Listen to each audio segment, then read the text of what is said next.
Well, welcome everybody to the Views from the Vault Take 2, the Apologists episode, which auto-corrected on the title. So, listen, I'm so excited to have two, my brother and my sister from down under. I've got Lee and Latoya on. So, we're gonna talk a little bit about to these two. They're probably the most prominent collectors in our collector circle out of Australia. So. It's really cool to kind of have these two on, and you guys played a really crucial role in what we're going to show at the end of this. But I wanted to ask you guys, what got both of you into hat collecting? Well, I think for myself, being in Australia, it wasn't a huge because of the sports. I know you guys, a lot of people collect because of MLB and whatnot, but for me, it was more the old school music. So like seeing Jagged Edge and Nelly and Fat Joe and everyone rocking the fitteds, matching with their outfit. And that's why I got into it. I like that old school kind of look. So, yeah. So Latoya, before I ask Lee that question, so what's your favorite Jagged Edge song? Oh, I don't know, man. I don't know. Too many. Mine was actually the Let's Get Married remix with it had Reverend Run on it. See, I like the original version of that one.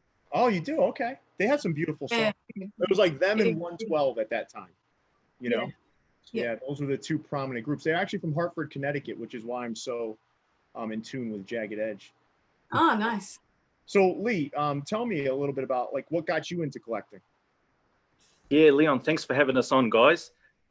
For me, I'm a sports nut. From when I was a young kid, I was a sports nut. So when I was at the age of, say, 8, 9, basketball was getting huge. It was around that 91, 92 mark. The Bulls had won their second championship. It was the Barcelona Olympics. The Dream Team had exploded. But for me, there was another guy on the Dream Team that caught my attention, and that was Larry Bird. So that's where I started with my starter caps were the big thing around here. So that's where I really got into it. And everywhere you'd see me, I'd have a Boston Celtics starter cap on. Listen, you're speaking my language, Lee. I'm a Boston Celtics fan. So I know Tony probably isn't. So he told me to go fuck myself last show. So I'm not going to go down that route with him. But that might have been for the Red Sox, though. Might have been. But you just say that to me for some reason. I'm like your punching bag. So I guess that's. Well, I'm here when you're ready. But Lee, bonus points if you can tell me which town Larry Bird was from. Dude, isn't he from Indiana somewhere? Yes. But I wouldn't be able to pinpoint the exact place. French Lick. That's right. Yeah, that is right. Ridiculous name. So Latoya, I've got a question for you specifically. Mm-hmm. You've kind of coined the name for yourself, Tut Tut, and then I see things on Instagram that say Tut Tut motherfucker. Yeah. So I'd love to understand more about that. About where it comes from. Well, my nickname is Tut. So it's a nickname that my parents gave to me. I guess when I was little, I used to get into a lot of stuff and they would tut, tut, tut. I don't know if you do that there, but, and the name stuck. And then when I started using Instagram and showing off my caps, I just started using the tut, tut motherfucker hashtag. I think I saw it on it was like Thomas the Tank Engine meme and it had it on there and I was showing that one day and then I just started using it. So, yeah. So you and I explored this a little bit before the show. So for our American viewers, tut tut is like the equivalent of going tisk tisk. Yeah. So that we're learning about each other, right? Yeah. So language barrier. yeah, more slang barrier we'll call it because we're all speaking the same language. The slang is different, but Lee, tell me, you're someone that comes up often in conversations. Like you're constantly helping people out. So, I can always count on looking at my Facebook Messenger and seeing another message from you, sharing that there's a couple of hats that you think I would be interested in. So tell me, like, listen, man, what drives that helpfulness, man? Because you're always, I mean, you're just super helpful, man. And every time I need something from Australia, I know where to go. Yeah, it's an interesting thing, man, because I'm usually hunting around for hats, and I'm usually visiting ballparks and that sort of stuff, whether it be the Australian Football League or the ABL. So as soon as I started to document this stuff on my Instagram, the DMs would come up, and there's no central outlet or anywhere to buy these hats. A lot of them are ballpark exclusives. So unless you know someone that goes there, it's really, really hard to get a hold of. So a lot of you guys from the United States were sending messages out saying, dude, can you help us out? So it's like, why not, man? And I think for me, it brings me joy as well that you guys up there who have access to thousands of different styles to come up and say you like something from Australia, such a small little market. So it brings me joy to provide an assist for you guys out there. Yeah, it's interesting how like we all just kind of have this stuff in front of us, and it's like, it's just normal. But then when someone else sees, like, wow, this is just as great. How about you show that hat that you were showing us before? Do you have that one handy? You want to see the Pride cap? Yeah. That thing was so cool. Okay, so just to give a little bit of a background, usually when it comes to ABL or anything, they stick to just normal on fields and anything like that. It's very, very rare that they will go outside of that and do a throwback or something like that. So in recent history, they've been slowly adapting to that sort of stuff. So last year, the Canberra Cavalry had their little Pride game, and they unleashed this logo here. With the multi orange undervisor. Really cool. Badass hat. And that would just be their normal on-field there with the orange mane on the Bronco there. Super cool. So I've got a couple more of those if you want to see some different ones. Yeah, show us. You might as well. So I know you guys like your defunct logos, but how's about a defunct logo that made a return? Let's see it. Okay, so in 1998, the ABL disbanded, actually. It was defunct. And from 1999 onwards, with funding from the MLB, it made a return. So before the return, the team from Adelaide were known as the Giants. Cool, man. Badass. Cool. Probably the only Giants hat to wear. So that was their name up until the defunct 1998 ABL, and then they returned as the Adelaide Bite, which most of you guys would be familiar with. Yeah, super cool. I love the logos for all those teams. Yeah, me too. All of them. This is one that a lot of people would have seen the logos on these things, but they wouldn't see them much because they're just not available. This here is the Brisbane Bandits. Ooh. That's cool as hell too, man. They were dominant in the league, so that's a side patch for their 4-peat. Wow. I'm a sucker They run it. for side patch league. So they won the league 4 years in a row. Those are really cool. So, Latoya, you have anything you want to show us? Well, my sport, I guess I watch NRL, which is rugby league. Yeah. And for years, I could not get a hat that was of my home team.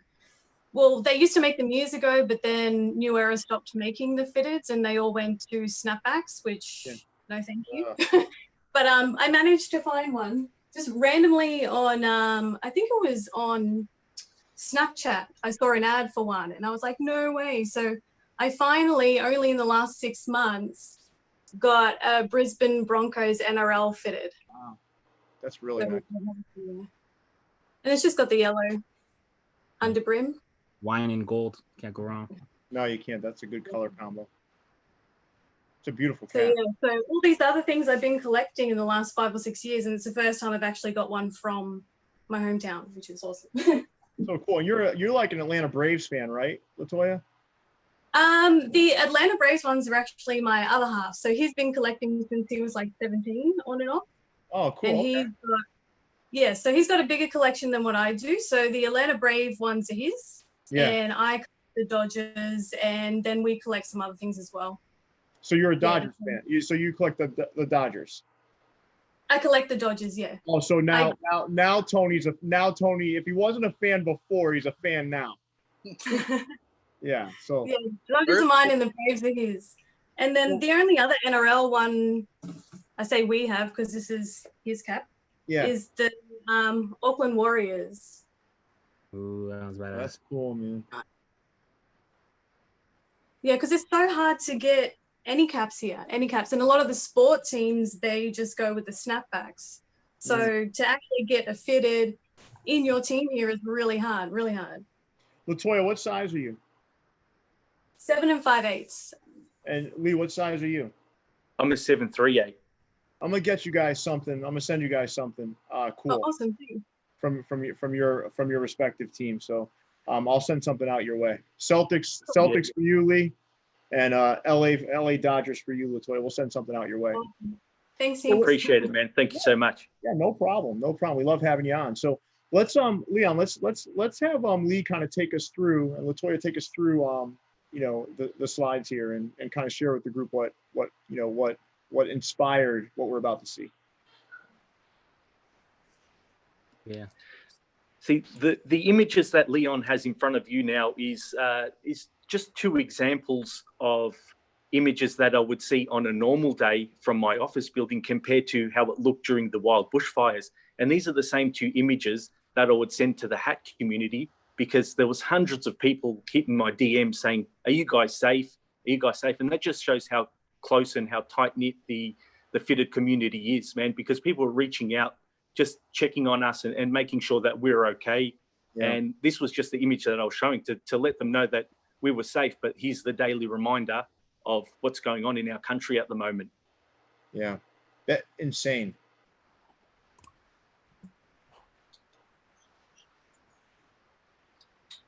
See, you've also got satellite images down there of just how much of the country was on fire at any one stage here. We were surrounded, man.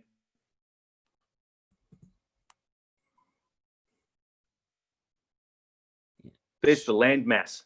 So we lost 10 million hectares of land that was burnt out, and that's the equivalent. So it's almost all of Japan, almost all of the UK, and you can see how much of the US it spread around. Wow. That's insane. So we came on to do, we settled on 3 colorways, and with a lot of input from you guys, Tut gave me the idea to try to incorporate the Australian coat of arms. So you guys haven't seen what the hat looks like, right? So I've not seen anything. Yeah, live unveiling for you guys. I hope we did it justice. We had a lot of fun making it. We couldn't pick one colorway, so we went with 3. You know, why not have 3? But the one closest, obviously, to you is the green and gold, the national colors of Australia. The middle one is an all black option. I believe I want to say it's red under. I don't remember actually. And then the third one was a happy coincidence because it took a lot of the colors from the Aboriginal flag, the black, the red, the yellow. So I hope, I can't wait to get these hats into your guys' hands. We raised a ton of money. Can't wait.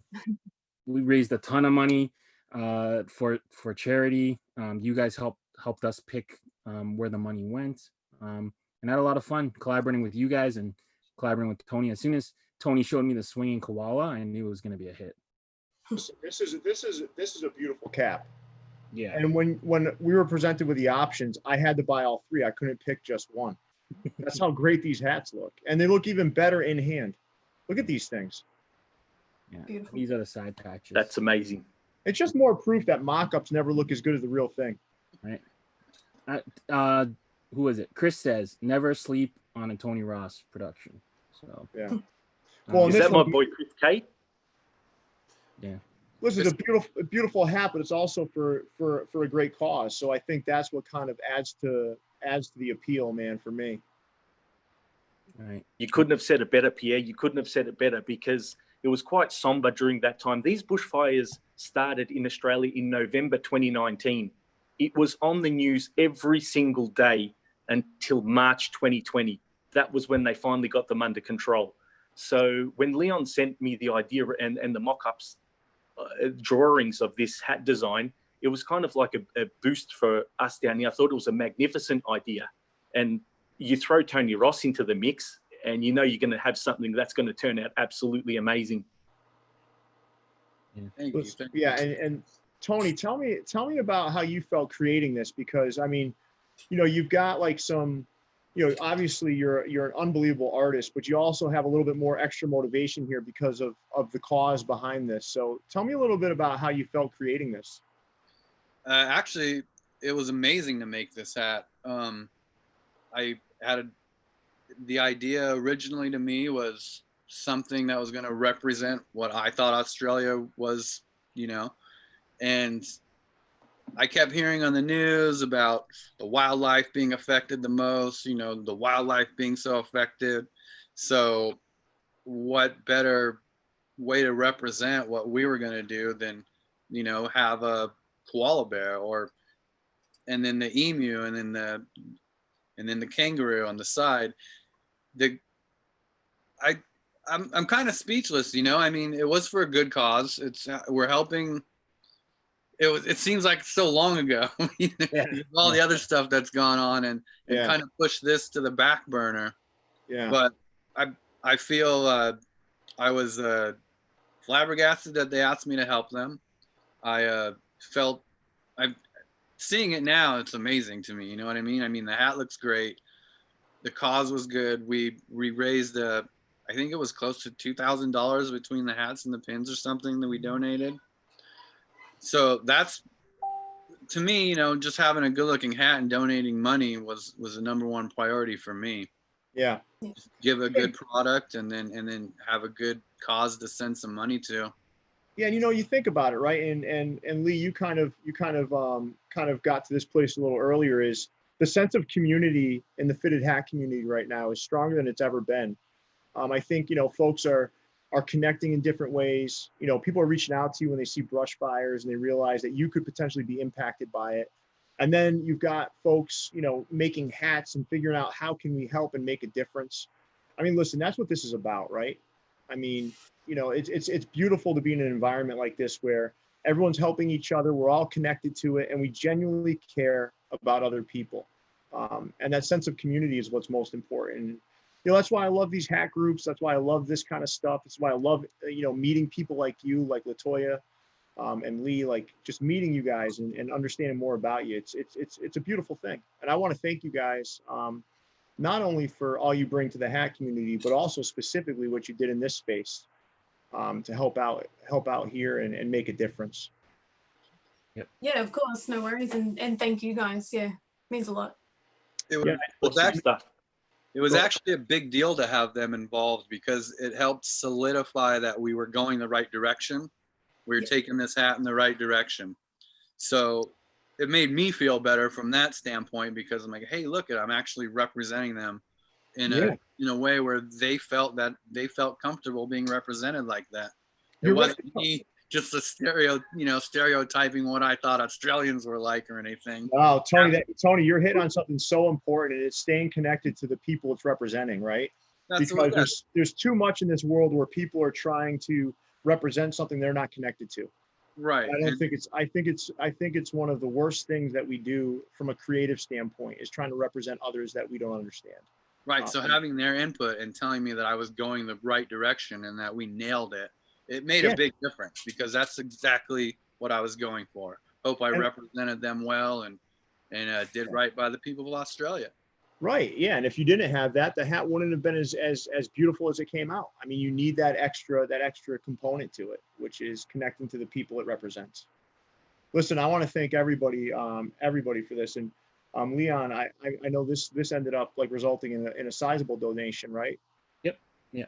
Which is cool. Yeah, we went back and forth on which charity we wanted to kind of help out, and we always came back to the animals. So the majority of the money went to the RSPCA for New South Wales.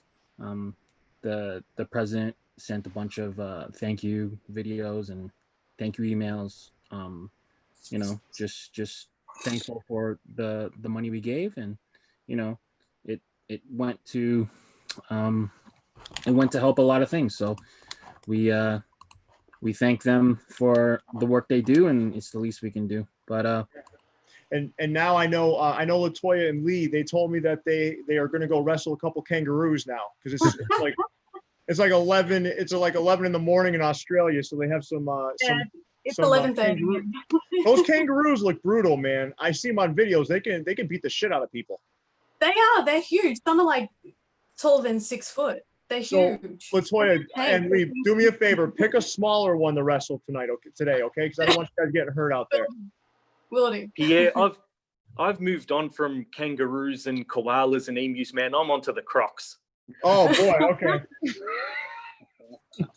Those things are terrifying. But guys, thank you again. I really appreciate it. I look forward to connecting more with both of you. You guys are great, man. So thank you for being. And thanks for having us. And anytime you want us on the show, I'm happy to return.